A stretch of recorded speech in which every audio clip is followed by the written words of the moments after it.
O calendário do futebol está a mil no Brasil e não vai parar em função aí da pandemia. Ainda diversos clubes estão elegendo seus presidentes neste mês de dezembro. É o caso do Corinthians, do Internacional e do São Paulo. No Vasco e no Botafogo, a chapa está quente. Os clubes vivem em meio a uma guerra jurídica. Teve até invasão no General Severiano por causa da eleição. Torcedores protestaram contra o presidente do clube e o departamento de futebol. Eu sou a jornalista Eduarda Strebe, está começando o Golcast, o podcast que fala de futebol de um jeito diferente.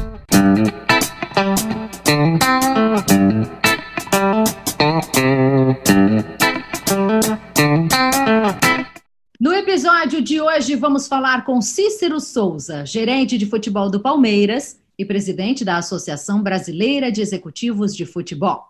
Participam com a gente o presidente da GolManage, Luiz Henrique Nunes, e também o jornalista Norton Capio.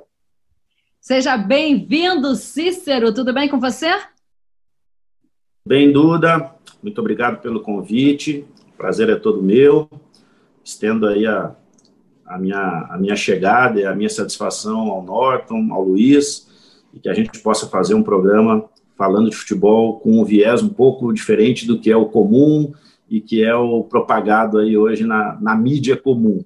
Que a gente possa elevar o nível da discussão e contribuir um pouquinho para trazer mais elementos que possam subsidiar uma construção de forma mais inteligente. Maravilha, o Cícero em São Paulo, o Luiz Henrique em Brasília, eu e o Norton em Porto Alegre. Esse time tá bem compactado aí, tá bacana, viu? Agora, Cícero, deixa eu logo te perguntando se a política e a bola não deveriam andar bem distantes uma da outra para não ter confusão, hein? Deveriam. Eu, particularmente, depois de 17 anos trabalhando num clube do interior do Rio Grande do Sul, na cidade de Taquari, Pinheiros, eu tive experiências de 6 anos no Grêmio, 2 anos no Sport Recife, 1 no Criciúma, 1 no Bahia, e já são 6 anos de Palmeiras.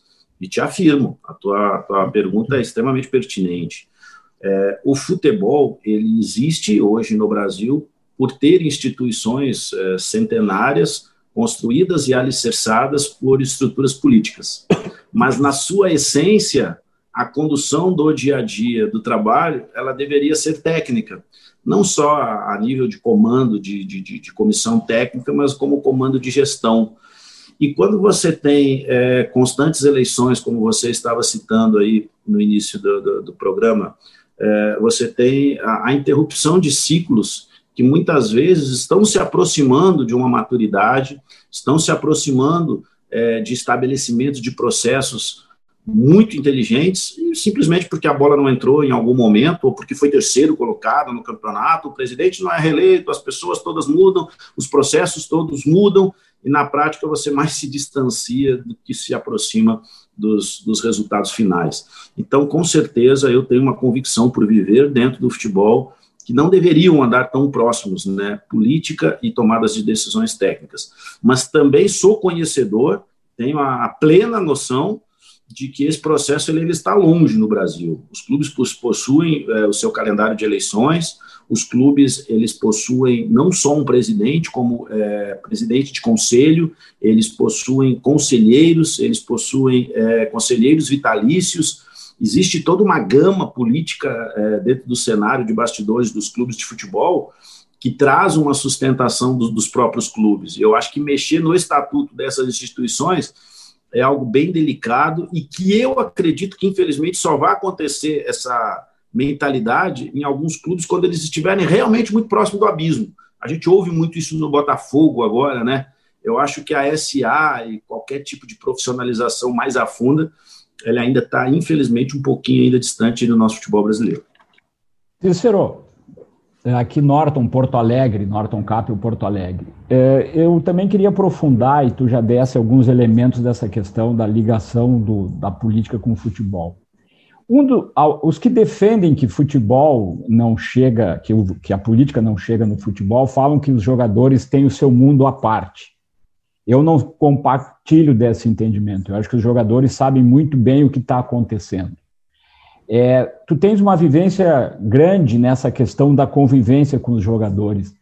Até que ponto essas brigas políticas como tu disseste, entre adversários que torcem pelo mesmo time ou que têm projetos para o mesmo clube diferentes, chegam lá dentro do vestiário. Isso acontece mesmo? Isso é fantasia? Para alguém que está tão ligado a esses dois, né, que faz justamente esse meio campo entre vestiário e direção, qual é a real dessa situação? Ô Norton, como conceito geral, sim, né? Ninguém é alienado do mundo e todo mundo é envolvido, né, no vestiário, tem a real noção de o que é uma eleição, do que é uma briga política. Mas existem graus, diversos. Por exemplo, quem treina, tá, dentro da sede do clube tem a política do lado. Quem tem um centro de treinamento blindado tem a política mais afastada. Então, o grau de aproximação da interferência, ele é diferente. Quando você tem funcionários com muito tempo de casa, ligados a profissionais, ligados a candidatos políticos, que neste momento não estão ocupando um cargo, mas querem voltar, a informação vaza, a informação flui. E aí o que está acontecendo no ambiente interno passa para o externo muito rápido. E isso não agrada o ambiente interno. Então, existe um grau de diferença entre os clubes brasileiros dessa interferência. Mas, de um modo geral, eu posso te afirmar que treinadores, gestores, funcionários de staff e atletas, eles têm, sim, a percepção do que está acontecendo. Em muitos momentos, isso pode interferir diretamente na condição do trabalho. Alguns clubes, quando chegam ao final de uma gestão, têm dificuldade de pagamento, como que isso não vai interferir no dia a dia? Alguns clubes precisam brecar alguns processos e você deixa de numa Série A ou numa Libertadores fazer um voo fretado, que melhoraria a logística, como isso não vai interferir o processo? Então, sim, tá? Não dá para desassociar. Agora, repito, tem clubes que conseguem blindar um pouquinho mais esse tipo de aproximação política e outros menos. Eu percebo que o Rio Grande do Sul é bem menos, tá? Luiz Henrique, de Brasília. Pegando esse gancho, porque você está no Palmeiras, mas também é presidente da ABECS. E procura-se, né, cada vez mais profissionalizar a função dos executivos de futebol. Né? Até sugere-se que tenham curso superior, conhecimentos diversos aí de língua inglesa, de leis trabalhistas, enfim, de uma série de... exige-se um perfil, ou sugere-se um perfil cada vez mais profissional. Mas, em cima disso, né, se convive dentro de um departamento de futebol, dentro de um vestiário, muitas vezes com esses dirigentes políticos. A maioria dos clubes, nós temos dirigentes políticos que não são, né, tão preparados ou tão profissionais, ou às vezes não têm até o mesmo comprometimento com a questão de profissionalização que tem os executivos. Certamente aí existe um choque de realidades. Né? E isso deve incomodar, né? Isso deve atrapalhar um pouco aquele profissional que é um funcionário do clube, que tenta implementar uma questão muito mais profissional em confronto com essa visão mais política dos dirigentes. E até aproveitando, porque me parece que o Palmeiras, pela sua estrutura, até é um clube onde isso tem menos.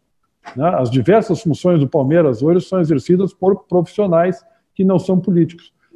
Esse conflito, esse choque, isso deve incomodar vocês quando discutem lá na BECS a vida, né? Vocês interagem muito, enfim.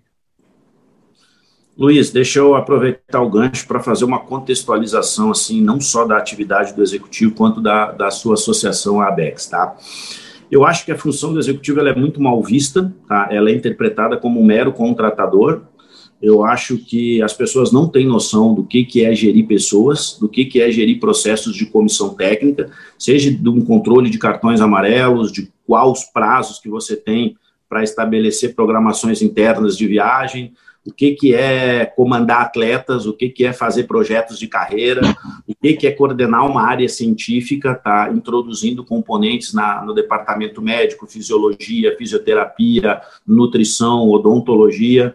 As pessoas não têm a visão do quanto que um trabalho de coordenação de base integrado, com processos de captação, transição, com políticas de parceria de direitos econômicos tem que estar inseridos. As pessoas não têm noção do que é uma análise de desempenho, que você tem que dar aos seus profissionais a capacidade de se avaliarem nos seus treinos, nos seus jogos, de projetarem os próximos adversários. Acho que as questões de registro, sabendo os regulamentos das competições, os prazos, os números de transferências, acho que as questões de logística, de você realmente estruturar bons treinos, boas viagens, boas hospedagens, a relação com o marketing para captar mais receita, para criar ídolos, a relação com a comunicação, criando estratégias de quem vai dar entrevista, quais os números que nos interessam serem passados, a relação com o patrimônio para que você entregue gramado bom, vestiário bom, academia bom, a relação com o departamento financeiro é crucial na elaboração de um orçamento, na elaboração das suas rúbricas, nas ferramentas de controle. Poxa, a gente é visto como contratador. Contratador, isso é de uma pobreza, isso é de uma miséria de pensamento e de uma avaliação muito frágil de todo um trabalho que precisa ser complexo. Só que eu coloco para vocês assim, como que gestões que duram 2 ou 3 anos vão implantar todos esses processos e colherem os seus resultados? Porque muitas vezes você vai errar em algum momento para amadurecer melhor uma ideia. E o profissional, quando chega no clube, ele tem exatamente esse conflito aí, Luiz. O estatutário ele tem só 3 anos para mostrar o serviço. E nós, muitas vezes, entendemos que para atingir um objetivo maior, alguns passos são necessários de serem dados antes, num alicerçamento financeiro mais inteligente, numa construção de base mais inteligente. E o resultado não é tão imediato, mas ele solidifica para os resultados futuros. Então, pensando numa profissionalização de gestão, há 11 anos atrás, 5 executivos brasileiros, e 3 deles gaúchos, Rodrigo Caetano, Newton Drummond e Cícero Souza, junto com Felipe Ximenes e Ocimar Bolicem, tiveram a ideia de criar uma associação profissional de executivos, e lá se iniciou a ABEX. A nossa grande ideia era dividir o joio do trigo, porque os clubes começaram a ocupar o cargo com qualquer pessoa, com jornalista, com ex-atleta, com treinador, com diretor estatutário. Então, a função não existia, só existia o cargo. Ele é diretor executivo. Olha tudo que eu falei aqui para vocês antes. Será que alguém tem alguma capacidade de se relacionar com o RH para montar um organograma do departamento de futebol e, a partir dele, desenvolver um plano de cargos e salários? Não, mas está lá. É o dirigente estatutário que virou diretor executivo, é o ex-atleta que virou diretor executivo. E como você falou, qualquer um pode ser, mas eu acho que existem qualificações mínimas. E a ABEX, ao longo dessa sua caminhada, que completa agora 10 anos, ela já tem um projeto de lei em Brasília a ser votado, que regulamenta a profissão do executivo de futebol, dizendo qual a graduação que ele precisa ter. Então, eu te diria assim, existem conflitos quando o perfil estatutário ou o perfil profissional não é uma mente aberta e voltada para um projeto sólido. Quando um dos dois lados quer o resultado imediato, você tem conflito, porque não necessariamente você consegue tão rápido as coisas.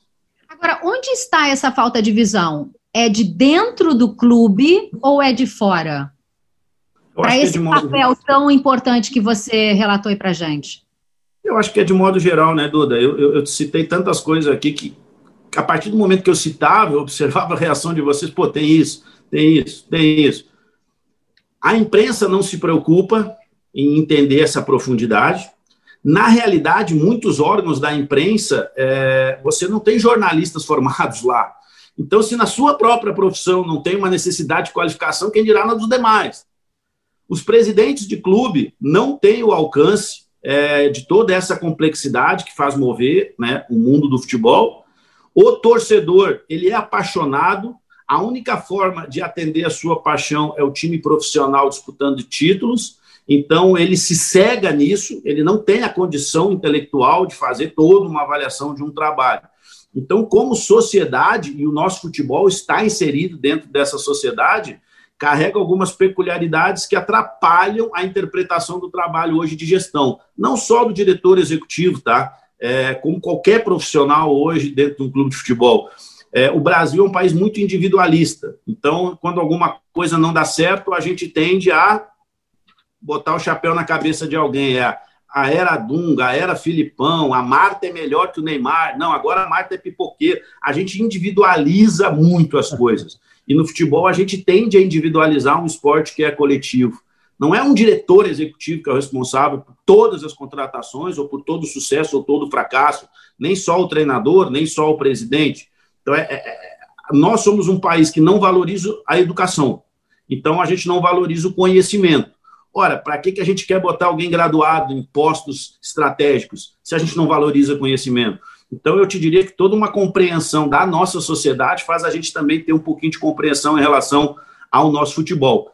Existem pessoas que querem discutir ele de uma outra forma, que querem elevar essa conversa e que querem mostrar para a nossa sociedade que nós precisamos evoluir enquanto sociedade. E aí o nosso futebol vem junto. É isso que nós estamos fazendo aqui no Golcast, Cícero. Eu queria continuar nessa questão, tu falasse até da associação, mostrar que um executivo de futebol não é simplesmente um contratador de jogadores, né? Me chamou muito a atenção essa expressão. Primeiro lugar, Cícero, tem uma questão até sobre nomenclatura, né?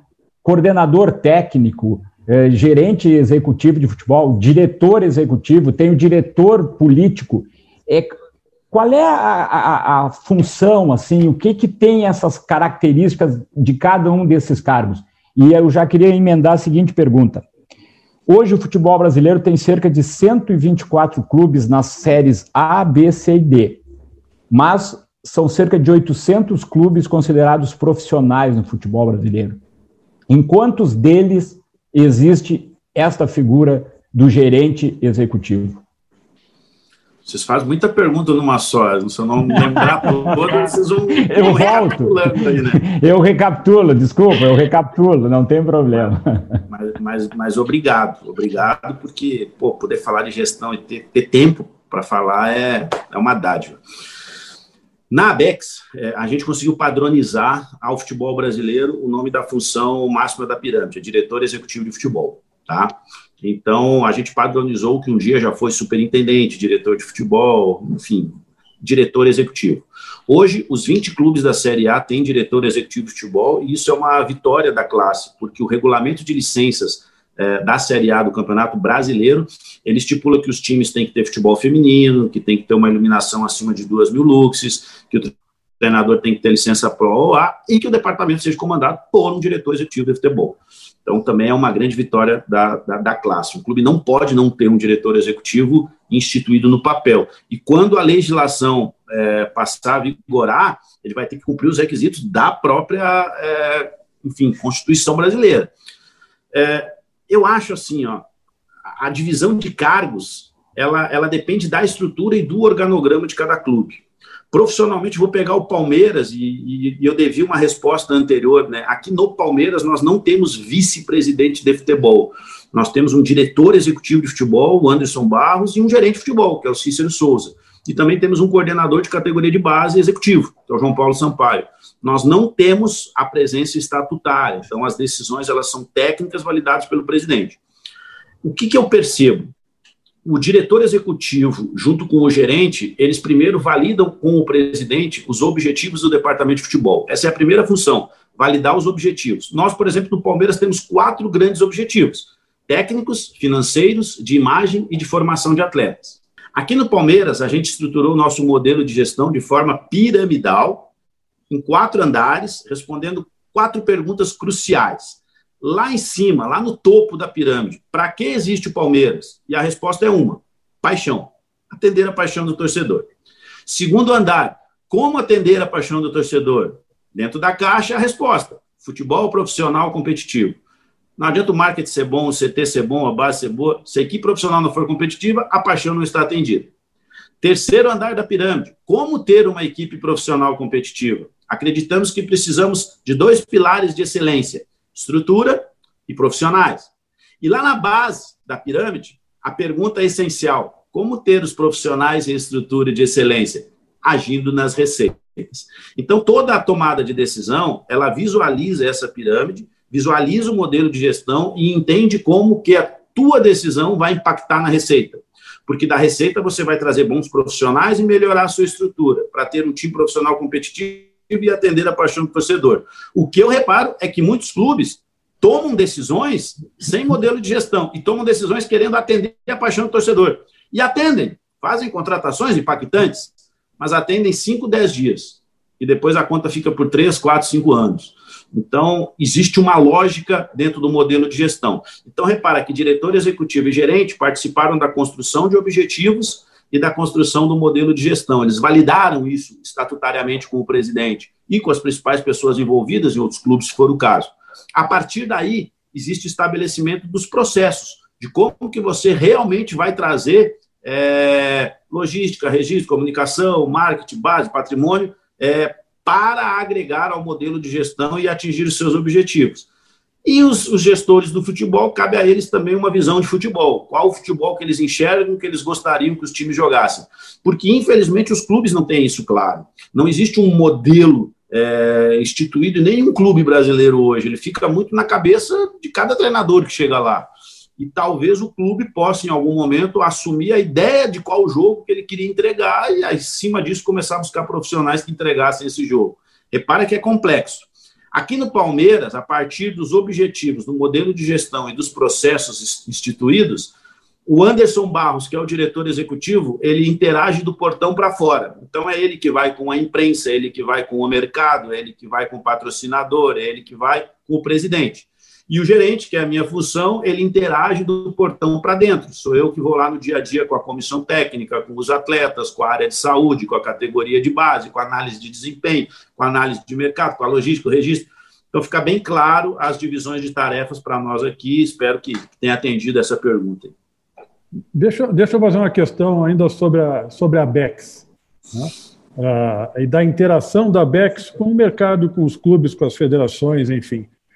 Eu fui lá no site da BEX e eu vi ali que um dos compromissos declarados na missão da BEX, e até peço licença para ler esse compromisso, é zelar pela boa administração do futebol brasileiro, sugerindo medidas que visem seu aprimoramento e que também proporcionem melhores condições para o exercício da atividade profissional dos executivos do futebol brasileiro. Então, a pergunta, né, o que já foi possível fazer de concreto? O que já foi possível sugerir concretamente? E que mudanças ou melhorias foram implementadas no futebol brasileiro em função da atividade da BEX, da interação com a BEX?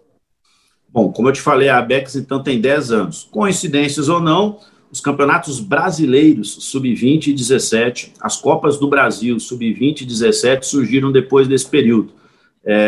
Houve uma participação muito efusiva de um movimento junto e agregado à BEX chamado Movimento de Base, no qual a gente acreditou que precisava dar uma estrutura melhor de capacitação aos nossos jovens jogadores. Haja vista que apenas aí no Rio Grande do Sul a gente tinha, né, uma edição de Campeonato Brasileiro, hoje denominada Copa Ipiranga, mas a CBF incorporou e a gente consegue hoje trazer uma formação ao futebol brasileiro com muitos jogos de alto nível para os futuros jogadores. Neste momento de pandemia, que os clubes estão tendo que usar muitos jogadores jovens, eu acho que a gente já teve uma contribuição muito assertiva na formação desses jogadores. Junto ao Ministério Público, a gente bate em Brasília, né, através da ABEX e também no movimento de base, numa mudança de legislação em relação ao contrato de formação, que hoje é aos 14 anos, né? A gente acredita que a gente tem que dar alguma blindagem maior a esse tipo de atleta dentro dos clubes, haja vista que o ressarcimento que eles precisam receber se um jogador quer trocar de clube, na nossa opinião e interpretação, ainda é um pouco baixo. Existe uma ética hoje aí entre os gestores dos clubes em trocar informações, principalmente em momentos de assédio, porque os empresários, eles... descontentes com o momento de um jogador em um clube A, eles oferecem ao clube B. E se a relação ética entre os clubes existir e nós, gestores, a temos, você mata muito mal na raiz. E eu te diria também assim, a construção de um curso de formação de executivos, a construção de uma lei que vise quem vai ser contemplado em poder trabalhar ou não, e você está contemplando a qualificação, porque quem está também vai ter que fazer os cursos, né? Também são legados muito interessantes. A CBF nos chama constantemente, tá, para revisarmos os regulamentos. A última janela de transferências internacionais a gente foi muito consultado, os gestores, e dentro das federações, algumas delas já estão realizando seus conselhos técnicos de campeonato estadual, suas visões do que foi feito e do que poderia ser melhorado. Acho que a classe está bem atuante a nível técnico e, queira Deus, a gente cada vez mais avance mais etapas. Você falou... Desculpa. Vai, Luiz. A ABEX foi fundada em 2011, né? Está fazendo 10 anos. Mas há 10 anos atrás, a figura do executivo de futebol não era conhecida, não tinha evidência, né?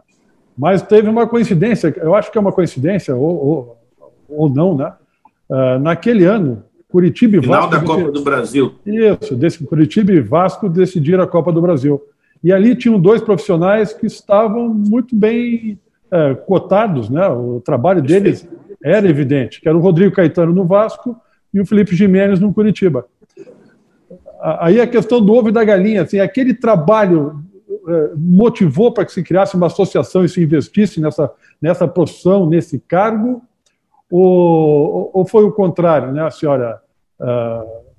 Nós precisamos realmente fazer um trabalho em função do que nós estamos vendo ali do Felipe e do Rodrigo. Ô, Luiz, a tua leitura ela é precisa, né? Repara que dos 5 sócios fundadores, né, além do Cícero, do Newton Drummond Chubin e do Ocimar, a gente citou Felipe Ximenes e o Rodrigo Caetano.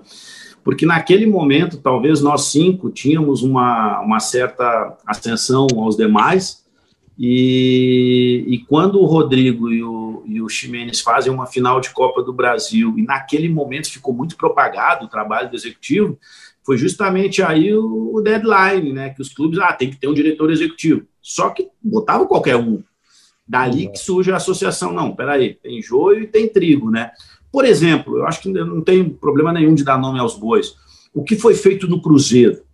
Graças a Deus não tinha associado da ABEX, porque eles não buscaram profissionais, eles buscaram gente para ocupar a função. Agora a conta está lá, o time está na B. E muitos clubes do futebol brasileiro ainda correm esse risco antes da gente ter uma regulamentação aí mais definitiva. E olha só, eu acho que em toda atividade existem bons e existem péssimos profissionais. Mesmo com a regulamentação, a gente não vai correr o risco de, em algum momento, também não ter uma gestão inteligente, boa, competente. Mas, com certeza, a gente vai diminuir muito esse risco e diminuir muito o empirismo do futebol brasileiro. Tudo vai começar a ser construído, pelo menos com uma ideia lógica, com uma ideia técnica, com algum raciocínio, com alguma blindagem jurídica.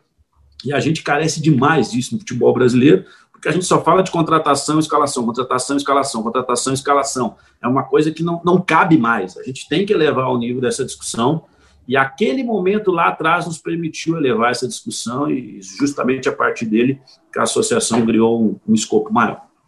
Cícero, eu vou te fazer 2 perguntas de novo, porque tu ficou me devendo uma. Sobre o número, tu estavas nos contando sobre o número de clubes, né? Falasse que a Série A já é uma obrigação, eu falei aí em torno de 800 clubes.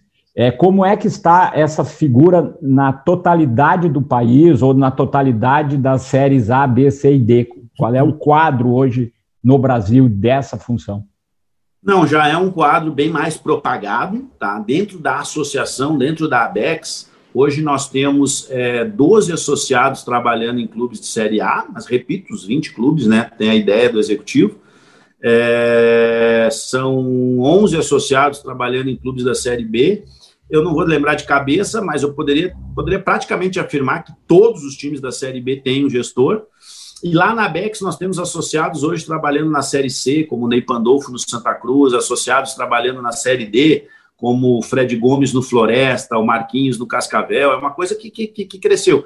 E nós, na associação, a gente ainda tem um orgulho. A gente tem 3 profissionais hoje trabalhando na MLS, nós temos o Bruno Costa no São José, nós temos um companheiro que trabalhou aí no Grêmio, né, que é o Zanota, no Dallas, trabalho excelente, e o Ricardo Moreira no Orlando City. E temos um associado na Premier League, que é o Edu Gaspar no Arsenal. Então, acho que o Brasil até já está exportando aí um pouquinho de gestores profissionais, E isso replica o que é o quadro do futebol brasileiro. Os presidentes, os diretores estatutários, precisando de relacionamento de mercado, precisando de compreensão técnica das legislações. Hoje, ao contrário de 20 anos atrás, a gente tem a Lei Pelé, tem o contrato de formação. Acho que a mídia, que não existia 20 anos atrás, em termos de rede social e o boom de comunicação, um boom óptico, vamos dizer assim, né, de modo geral, o surgimento de áreas cada vez mais específicas dentro do núcleo de saúde, de análise de desempenho, eles trazem a necessidade de um gestor full-time. Então, é bem mais presente, é bem mais corriqueiro hoje, independente da divisão do nosso futebol, a presença de um profissional tocando o dia a dia do departamento de futebol. Melhorou a resposta? Muito. Não, agora a resposta foi completa. Se a Eduardo ou o Luiz tiverem perguntas, eu passo, mas voltarei, porque eu já tenho outra pergunta engatilhada aqui. Vocês viram, a gente está aqui disputando o Cícero, né? Porque realmente é muito legal a gente poder falar de profissionalização e de educação, que é a proposta do nosso podcast, né? Luiz Norton, eu estou vendo aqui, eles ficam realmente realizados também, porque essa é a nossa ideia, a gente falar dessa profundidade que precisa do futebol, e tu traz com muita clareza isso pra gente, Cícero. Mas eu queria voltar um pouquinho ali, porque eu não vou deixar passar, que a gente começou falando ali da blindagem e do quanto as eleições acabam atrapalhando os clubes. E você fez uma referência à região sul, que é mais complicado essa blindagem do vestiário em meio a eleições e a tantos interesses ligados. Por que isso acontece? Você que tem experiência de ter passado pelo Grêmio tantos anos, Cícero. Eu não sei se mais, mas com certeza ele é bem presente, tá? Por exemplo, no Sport Recife eu tinha a presença de 5 diretores políticos de futebol. Então lá eu te diria, lá é muito complicado. Naquele momento foi muito complicado, mais complicado. No Criciúma eu tinha uma gestão com o seu Antenor Angeloni 100% profissional, sem presença política. Mas esses meus 6 anos aí de Grêmio, Duda, foi um momento em que os treinos aconteciam ainda no Olímpico, tá? Então a militância política estava lá, haviam acho que 15, não sei como que se chama, divisões, né? Grêmio não sei o quê, Grêmio grupos não sei políticos. O quê. Isso, grupos políticos, que eu reparo que hoje existem no Inter, né? Eu reparo que hoje existem no Inter, e eu vivi de tudo, né? Vários presidentes, eu vivi eleições no meio de finais de campeonatos, presidentes que não foram eleitos, se a eleição fosse, sei lá, 15 dias depois seriam eleitos. Na realidade, eu acho que o torcedor e o próprio conselheiro, ele não torce para o clube, ele torce para o time, né? Veja o plano de associados. Quando o time está bem, ele tem um valor estratosférico. Quando o time declina, nossa, declina demais. Então, essa compreensão de ambiente, aí no Rio Grande do Sul, eu senti muito forte, e sinto que talvez o Grêmio vive um momento hoje um pouco mais blindado, como o Inter já viveu lá atrás, e o Inter vive um momento já aí com divisões políticas que o Grêmio viveu lá atrás. Me parece que isso afeta o dia a dia, me parece que isso chega aos principais personagens. E assim, no Inter até o treinador se mandou, Cícero. Então, Duda, a gente vive num país que, infelizmente, o nosso cidadão ele não vai atrás da sua máxima qualificação. Infelizmente, a educação não é valorizada. Então, quando alguém tende a se dar bem, porque antes estabeleceu alguns processos primordiais de organização, de planejamento, de qualificação, e por isso mesmo se deu bem, mas quando alguém se dá bem, a gente tende a querer que ele caia, que ele seja derrubado, porque é muito difícil para uma sociedade que passa a vida inteira construindo sólidos argumentos de que algo não pode ser feito, quando alguém vai lá e faz. E isso é a estrutura política, e isso é a estrutura política dos nossos clubes. Então, a gente, invariavelmente, está vendo defeito, está enxergando que poderia fazer a coisa de uma forma melhor. Eu observo assim, dentro do que eu vi aí, respondendo dos gaúchos, poxa, a floresta está boa, ela oxigena, mas existem umas 10 árvores que realmente elas precisam melhorar. Poxa, nós vamos botar a floresta inteira abaixo por causa de 10 árvores? Na política a gente bota. Na política de clubes aí no Rio Grande do Sul a gente bota. E como a gente vive hoje em tempo de redes sociais o ódio, né? E aquilo que eu falei antes, querer puxar para baixo, querer puxar para baixo, querer puxar para baixo, a gente com isso tolhe muito o crescimento da nossa sociedade, tolhe muito o crescimento dos nossos clubes. A gente para de produzir ídolos, porque por qualquer coisa alguém já não vale mais, não serve para mais nada. Então, um pouquinho de paciência e um pouquinho de cuidado. É essa percepção que eu tive do meu tempo. Dentro do Olímpico, as pessoas transitando, entrando dentro do vestiário, muita eleição, naquela época era de 2 em 2 anos, e esse processo sempre mudando. Na realidade, você fica sempre à mercê da bola entrar ou a bola não entrar. E nem sempre ela vai entrar para todos. Ô Cícero, justamente eu queria voltar num ponto e que tu fizesse todo esse relato aí dessa situação. Tu tocasse sobre um ponto que o futebol brasileiro vai ter que necessariamente discutir mais. É a questão do futebol associativo dos clubes com o futebol de empresa. Tu achas que na medida que clubes aderirem a um modelo empresarial, essa situação tende a melhorar no sentido de que a profissionalização tome conta cada vez mais dos clubes?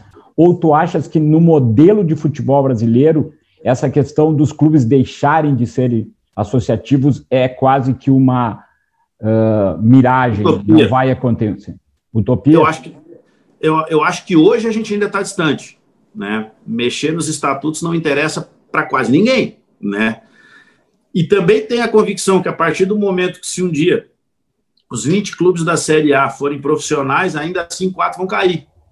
E justamente por isso o estatutário vai dizer, olha, mas quiseram profissionalizar. Na realidade as conversas são bem distintas, para mim, tá? Eu penso assim, está enraizado. As famílias mais antigas construíram os clubes. O Conselho Deliberativo ele vem com eleições, com construções políticas. Você eliminar esse cenário só seria possível com o voto desses personagens. Não faz sentido eles votarem contra ele. Estou votando que não precisa existir mais o estatutário, porque existe uma aproximação aos ídolos, existe uma maneira de você conseguir ingressos, existe uma maneira de você fazer viagens, existe um know-how dentro da sua profissão. Eu sou o presidente, eu sou o conselheiro de tal clube. Essa vaidade é atendida, e você colocar tudo isso de lado simplesmente para um clube tomar só decisão técnica me parece ainda utópico dentro desse nosso cenário, mas acho estritamente necessário. Não, e tem uma questão também que eu acho que não precisa se tornar um clube empresa para ser um clube profissional. Perfeito. Você pode ter processo, você pode trabalhar numa forma profissional e o clube não ser empresa. E nós temos bons exemplos aí, Real Madrid, Barcelona, né? São associações. Você falou na questão anterior uma coisa que para mim é fundamental e que eu sempre debato aqui. Aquele dirigente que acaba torcendo por um time. E quando o dirigente torce por um time, na verdade ele está torcendo para o time dele, aquele time que ele dirige, ou seja, ele está torcendo para a sua gestão. Ele não está torcendo para um clube. E torcer para um clube é muito disso do que tu disse. Planejamento estratégico e execução de um planejamento estratégico exige um prazo muito maior do que o prazo de uma gestão. Planejamento estratégico é, por definição, longo prazo. Então, não se consegue fazer no tempo de uma gestão o que deve ser feito para que se tenha não um time, mas sim um clube. E o que eu sempre digo é o seguinte, nós teremos sempre times competitivos disputando campeonatos, não digo ganhando todos eles, quando o clube for forte. E o clube só vai ser forte quando a gente tiver tempo, pensar no clube como um todo, com prazo suficiente e sem a vaidade de querer eu ser campeão, né? Porque se eu torço para um time, eu quero ver aquele time, aquele clube bem. Eu não quero que a minha gestão se dê bem, né? É o que eu sempre penso, que eu sempre imagino. As coisas demandam tempo, demandam planejamento e o clube precisa ser forte para que o time seja uma consequência disso. Ô Luiz, eu tenho um depoimento que é para corroborar com o que você falou. Olhem bem o que é planificar, mas olhem bem o que é a necessidade do resultado. O case do Palmeiras começou a ser desenhado em janeiro de 2015. Esse case de definição de objetivos, de modelo de gestão, visão de futebol e de processos, tá? Então, em todas as áreas se estabeleceu processos, seja marketing, comunicação, vestiário, enfim. Mas eu vou escolher o da base. Quero falar das categorias de base. Qual era o cenário em dezembro de 2014 das categorias de base do Palmeiras? 0. O Palmeiras ele tinha um jogador convocado, tá, naquele momento, naquele ano de 2014, para as seleções brasileiras de base. O Palmeiras não tinha um grande jogador de destaque na equipe principal e não tinha nenhum jogador na Champions League que tivesse sido formado na base do Palmeiras. Vamos pegar aí como pontos de partida. Outro ponto de partida, fizemos um estudo, tá, pegando os anos de 2010 a 2014, os 12 grandes clubes do futebol brasileiro, qual a receita com venda de categoria de base que esses clubes tinham. Em que lugar vocês acham que estava o Palmeiras entre os 12? Em 14º. Ele conseguia que o Vitória da Bahia e o Figueirense, naquele período, performaram uma receita maior com jogadores oriundos de base do que o Palmeiras. Então, esse era o cenário. Então, veja bem, o Palmeiras agrega como objetivo ao departamento de futebol a formação de jogadores. E dentro do modelo de gestão, onde tudo tem que virar receita, a gente entende que a base pode virar receita e trazer profissionais em excelência.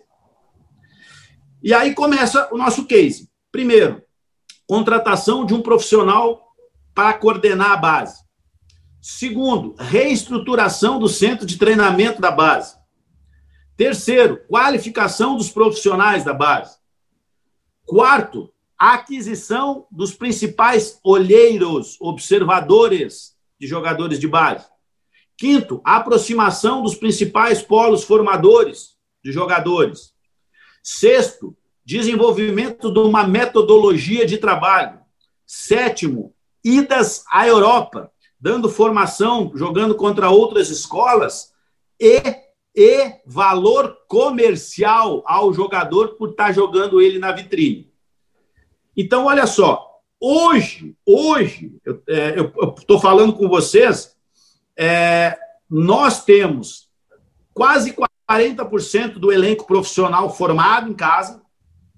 O título que a gente conquistou do Campeonato Paulista teve protagonistas, jogadores de base. O gol do título foi do Patrick de Paula.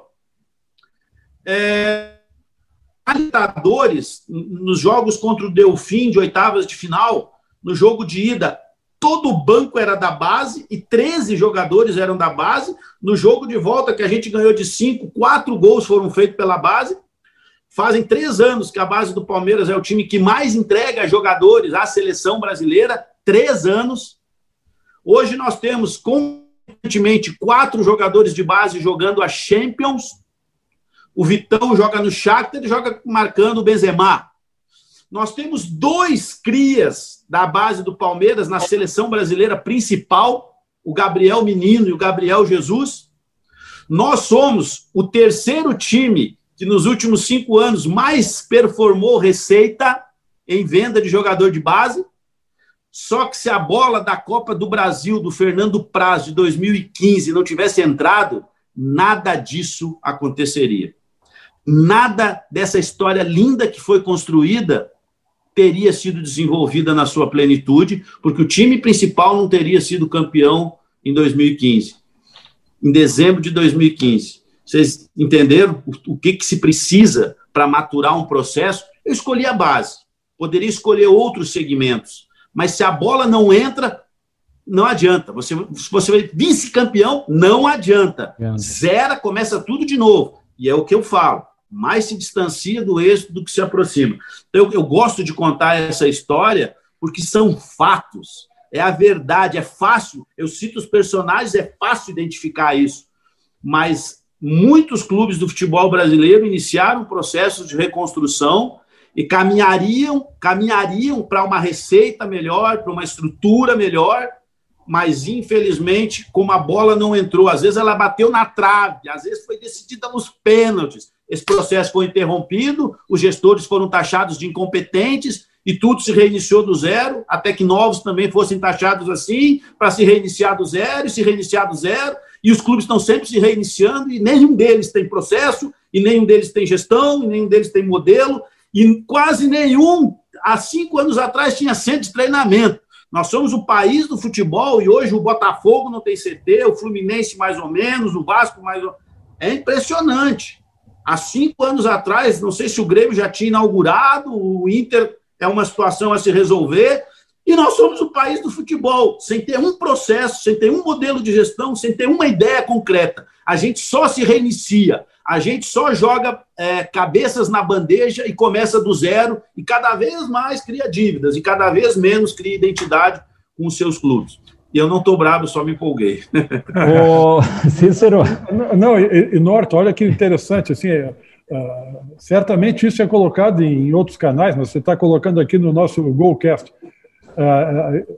40% do elenco do Palmeiras hoje é oriundo da base. Porque a impressão que fica muitas vezes para todo mundo é de que o Palmeiras tem um grande patrocinador, que o Palmeiras é um clube que tem dinheiro e pode contratar quem ele bem entende, e parece que muitas vezes o sucesso do Palmeiras é porque é um clube hoje que tem recurso e que pode formar o time que tem. E tu está me contando uma coisa completamente, nos contando, né? Uma coisa completamente diferente. Olha, Luiz, os últimos 3 todo da base que está sendo feito.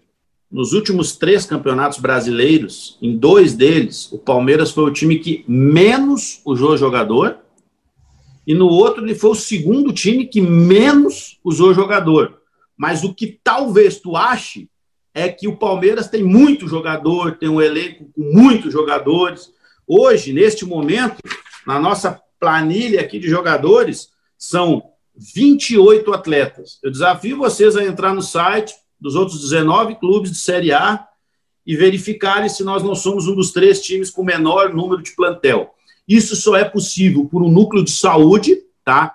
Que nos possibilita uma prevenção maior de lesões, uma reabilitação mais rápida de quando elas existem. Isso só é possível por um departamento de logística que nos faz voar melhor, dormir melhor, comer melhor. Isso só é possível por uma categoria de base que, quando eu tenho que completar banco e até mesmo o time, me dá uma sustentação técnica. Agora, a área de saúde, logística e base não nascem de uma hora para outra, precisam ser solidificados. E esse é o case que a gente apresenta e que muitas vezes, pela maneira simplória como a gente acha as coisas no Brasil, a gente atribui a uma rúbrica de patrocínio. Mas as outras fontes de receita que o Palmeiras tem também são muito dignas e estão lá, lembra bem, 4 objetivos. Um deles financeiro, modelo de gestão, base, receita, a base do modelo de gestão é receita. Então, tudo existe uma lógica, mas ela só é possível também porque esse trabalho já tem 6 anos e, repito, porque a bola entrou no primeiro, senão não existiria também. Cícero, te ouvindo, me lembrei uma história que talvez envolva um dos precursores dessa função, João Paulo Medina, que deu uma entrevista no início dos anos 80, dos anos 2000, dizendo que no Internacional só ganharia um título com 6 anos depois. Naquela época foi uma entrevista que causou uma repercussão e efetivamente o Internacional só foi ganhar 6 anos depois. Então, isso que tu estás falando realmente é algo que se comprova cada vez mais nessa prática de que as coisas precisam ter encaminhamento, terem todo um trabalho e que nada acontece por acaso. Perfeita colocação. Eu queria Não é a nossa realidade, né? O que eu vejo hoje no Brasil quando você tem uma grande conquista, muitas vezes você não sabe o porquê você teve. E aí fica difícil de você repeti-la ou insistentemente estar próximo dela, né? Talvez se a gente valorizasse um pouquinho mais de conhecimento, de educação, a gente valorizaria os porquês. E aí a gente saberia o porquê está vencendo ou o porquê não está vencendo. E quando você tem a compreensão dos porquês, você tem mais condição de agir em cima deles. Eu até tinha anotado aqui, vou voltar a algo que tu falasse sobre formação versus empirismo. E tu também usasse, quando tu falaste da questão do clube empresa, dos ídolos, essa proximidade que os ídolos têm com os clubes, essa relação muito forte. Como isso acontece? Qual é o encaminhamento? Como um ídolo de um time, de um clube, pode se tornar um bom gerente executivo, um bom gestor de pessoas? O que ele precisa na concepção de quem trata do assunto de forma profissional e técnica? Vou aproveitar a brecha aí, tá?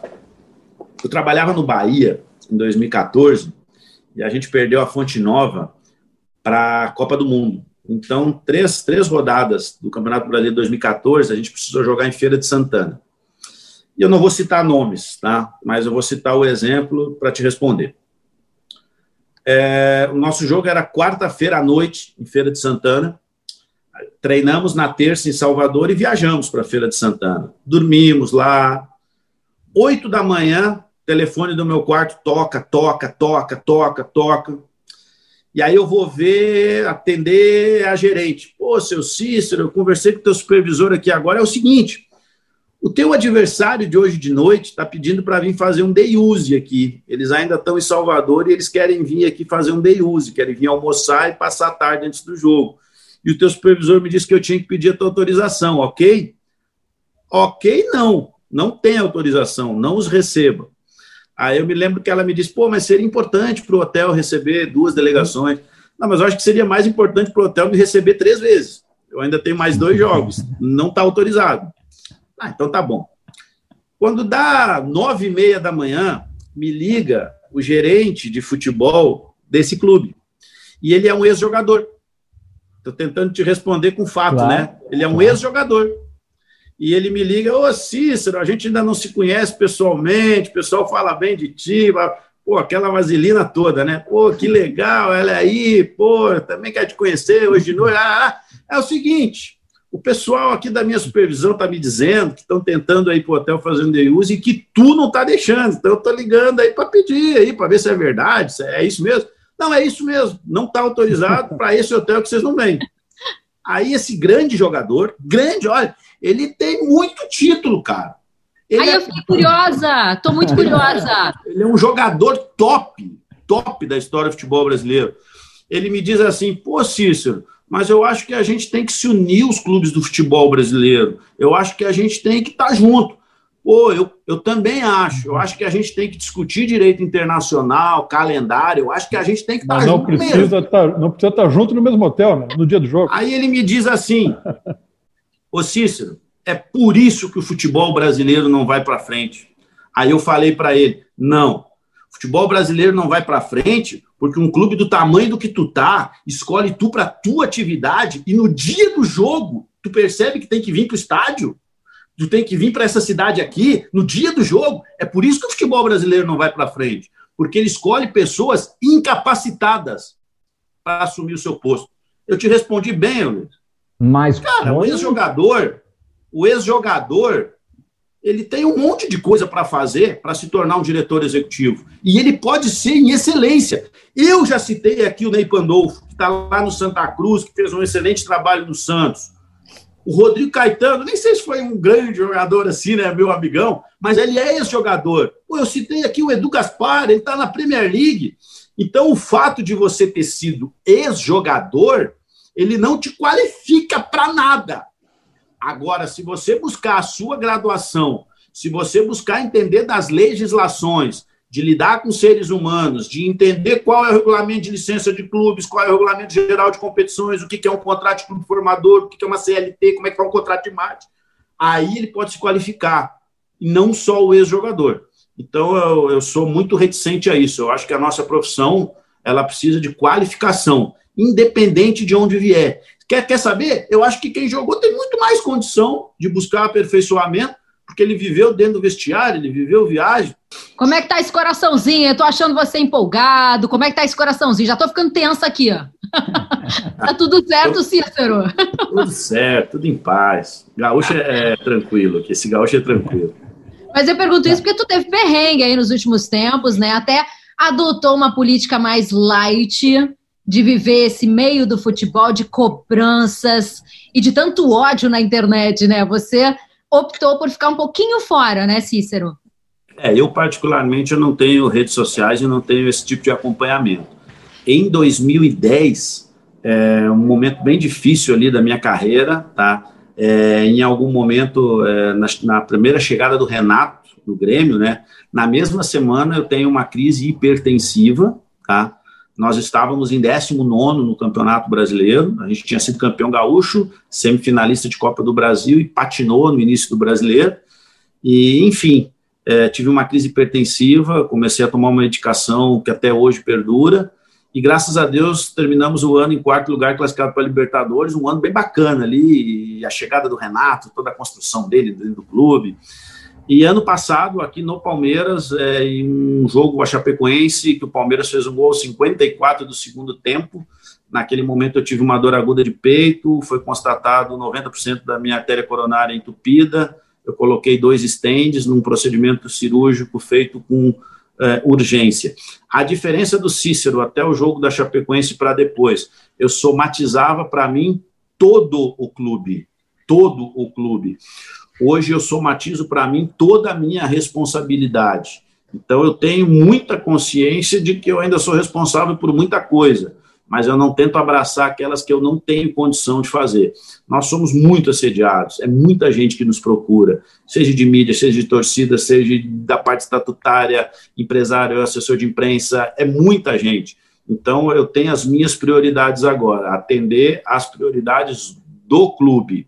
E muitas vezes eu não consigo atender a todos no mesmo dia, mas isso me trouxe uma paz de espírito muito grande. Quanto às redes sociais, eu já não acompanho, né? A gente tem procedimentos para acompanhar o que sai, né, do clube da gente, mas rede social, comentário, isso é algo que passa longe de mim aqui, então isso não me interfere.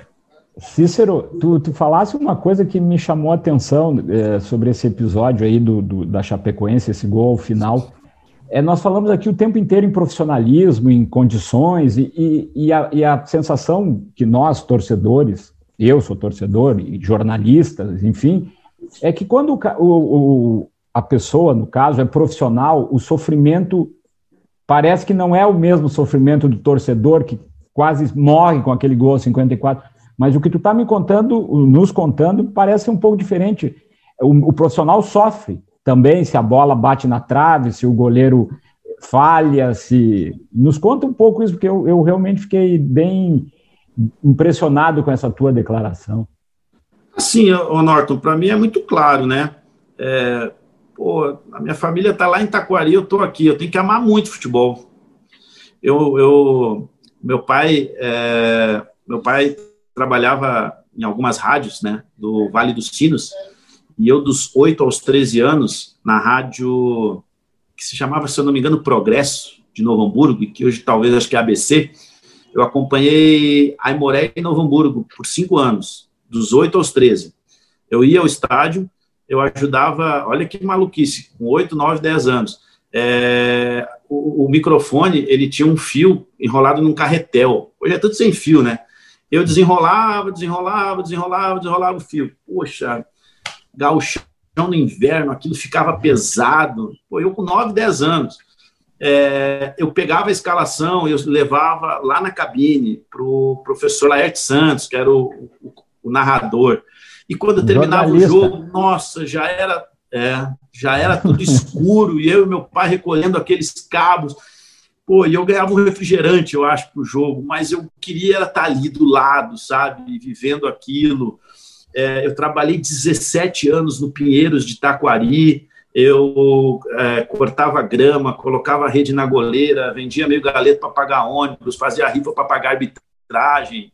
Quando o Grêmio me chama para trabalhar na base, eu reduzo o meu salário muito em relação ao que eu tinha em Taquari. Os meus primeiros 3 meses eu dormi no chão do quarto do filho de uma amiga da minha mãe. Cara, eu amo futebol, cara, eu amo futebol, é uma coisa muito perto de mim, e eu amo criança. A cada jogo que o Palmeiras joga, naquele jogo tem um pai querendo convencer o seu filho que o Palmeiras é o melhor time do mundo, e assim tem que ser, o produto final é a paixão. Então, cada bola que entra ou que não entra é um sofrimento muito grande, mas é isso que é o futebol, essa que é a essência do futebol. Então eu digo para vocês que praticamente todos os profissionais eles têm essa consciência, embora eu sinta que quando alguém perde, as pessoas acham que eles não têm, que alguém vai ganhar, alguém vai perder. A gente simplifica demais. Quando o lateral direito chega na linha de fundo, um cara de 26 anos e erra o cruzamento, alguém diz assim, como é que é profissional? Eu te respondo como ele é profissional. Porque um dia ele teve 14 anos, se destacou no pré-infantil de alguém, foi para o infantil de outro, virou titular, se destacou, foi para o juvenil de alguém, virou titular, se destacou, foi para o júnior de alguém, virou titular, se destacou, foi para o profissional de alguém, virou titular, se destacou e o teu time contratou. Será que todos esses 50 cavalharam ele aí erraram? É por isso que ele é profissional, mas ele errou o cruzamento. Tem mais discussão para fazer, gente. Hoje nós não temos campinho. Será que essa discussão ela não é mais importante do que dizer que um cara é bom ou ruim? Será que a urbanização e a falta de segurança das grandes metrópoles que tiraram o campinho e que tiraram a prática do tênis, do quichute, do pé descalço, da grama, da areia, da bola ruim, da bola murcha, de 5 contra 5, matou peito, vira drible, cabeçobol. Será que essa discussão quanto à real formação do jogador brasileiro no dia de hoje estar faltando não merece ser contextualizada? Ou é simplesmente a gente dizer que alguém é bom ou ruim? Então, eu acho que a paixão ela está dentro da gente. Todo mundo que chegou aqui nas grandes equipes é porque tem uma caminhada gigante aí por trás e não desistiu dela, como poderia ter desistido várias vezes, porque tem muita paixão pelo futebol. O Norton, eu queria... Assim, cara, espetacular a resposta do Cícero. E profissionais como o Cícero, comprometidos como o Cícero, com toda essa aula que ele está nos dando, eu tenho certeza que o Cícero deve sofrer muito mais quando o atacante do Palmeiras erra um gol na hora que ele precisa fazer o gol, ele deve sofrer muito mais do que muito dirigente que se diz palmeirense desde criança. Porque tem muito dirigente que na hora está de olho no cargo que ele pode ganhar, na eleição que ele pode ganhar, ou não gosta do presidente atual, é de um outro grupo político diferente e quer muitas vezes que o cara se dane. Eu acho que o profissional de verdade, mesmo que não tenha nascido, no caso do Cícero, palmeirense, ele sofre porque é comprometido com o trabalho dele, é comprometido com as metas dele, com a carreira dele, com o exemplo que ele tem que dar. Eu achei fantástica a tua resposta, Cícero. E eu tenho certeza que a gente sofre, mesmo que não esteja trabalhando naquele momento para o time que é o time da infância, o time do coração. Tenho certeza disso. Achei fantástico isso que tu colocasse. E um dos nossos objetivos, Luiz, que nos levou a produzir esse programa é justamente essa paixão pelo futebol, né? Porque todos nós aqui somos, assim como o Cícero, apaixonados pelo jogo e nos causa tudo, emoção, sofrimento, tristeza, mas ele é fundamental nas nossas vidas. O Golcast, ele se propõe, né? Como a Duda fala, com aquele jeitinho dela, que fala futebol de um jeito, falar de futebol de um jeito diferente, mas é marketing, é gestão, é formação, mas também são histórias incríveis. E aqui tem uma história incrível, né? Uma história bem, bem legal. E eu acho muito bacana, né, Luiz, atrás de todo esse planejamento e essa coerência, essa clareza que o Cícero nos traz desse processo, que não é algo que ocorre da noite para o dia, ele traz essa paixão. E é muito bonito de ver, né? Porque eu acho que esse casamento é perfeito. A gente tem ali a profissionalização, o planejamento, tem o sucesso, porque a gente é apaixonado, mas só isso não ganha jogo não, né, gente? Duda, vamos repetir para o Cícero o slogan da GoManage. Nossa empresa tem o slogan, Cícero, que é transformar conhecimento e paixão em resultado. Porque futebol é isso. É conhecimento, profissionalização, mas não esquece da paixão, porque a paixão é fundamental nessa história toda, nesse mercado que é tão diferente que é o mercado da bola. Eu queria, de minha parte, te fazer uma última pergunta. Eu acho que a gente deve estar chegando perto do nosso final, infelizmente, mas ainda sobre a BEX, que uma das tuas metas como presidente da BEX é regulamentar a profissão do executivo de futebol. Tu citou lá no começo do programa, isso está na Câmara, né? Mas eu também fui dar uma olhada nisso. Acho que a última movimentação que esse projeto de lei teve foi em novembro do ano passado. Havia sido aberto o prazo para emendas. Esse prazo encerrou sem nenhuma emenda colocada nova. E como é que está isso? Qual é a expectativa de aprovação, de regulamentação? Né? Claro que esse período de pandemia deve ter atrapalhado o andamento disso, mas como é que está? Qual é a expectativa para finalmente termos a profissão de executivo regulamentado?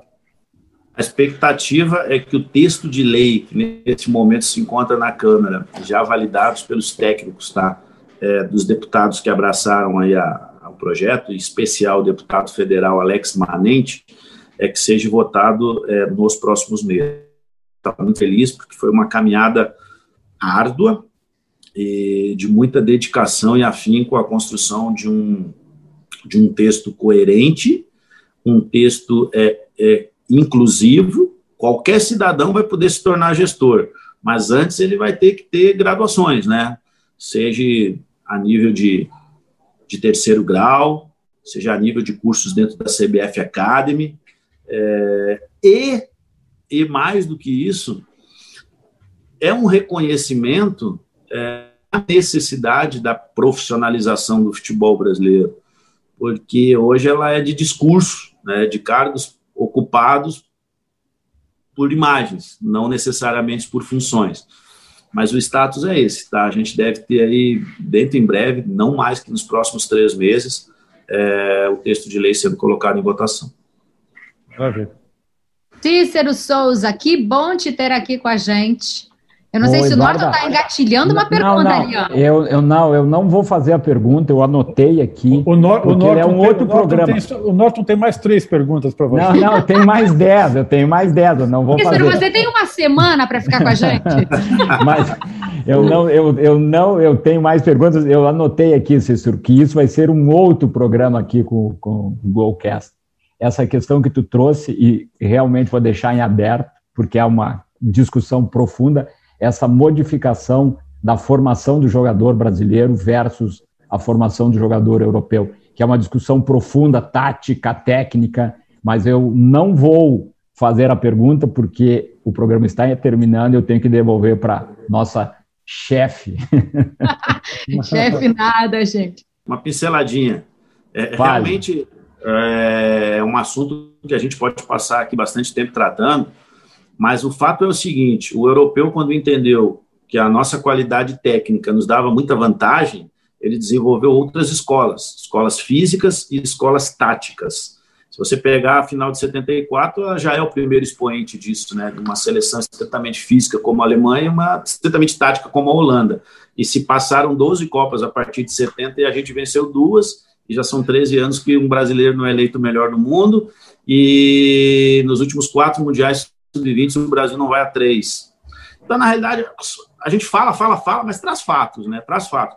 O fato é que o futebol de rua, que era o nosso grande formador, ele hoje não mais existe na mesma quantidade, na mesma presença que existia antes, e os jovens do sexo masculino, e agora a gente com a eminência do futebol feminino também, mas os jovens entre 6 e 12 anos que praticavam futebol constantemente, hoje eles chegam na sua base sem ter essa primeira fornada. E ali é que eles desenvolviam as características de raciocínio rápido, de habilidade, enfim.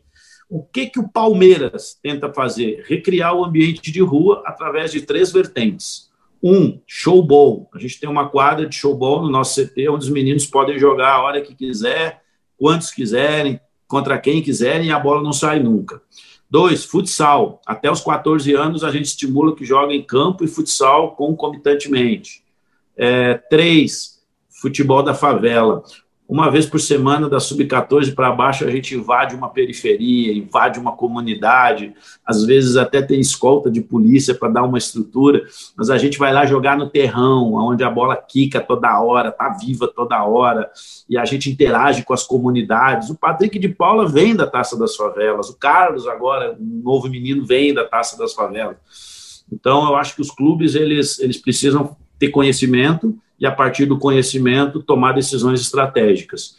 E é isso que o Palmeiras vem fazendo, mas todo esse trabalho aí de compreensão e de tomada de decisão, ele gera um belo programa futuro, sim, e a gente vai estar pronto para voltar. Opa, já vamos anotar aí, gente. Eu sei que o Luiz teria mais perguntas, o Norton também, eu também. Mas, Cícero, precisamos encerrar, infelizmente.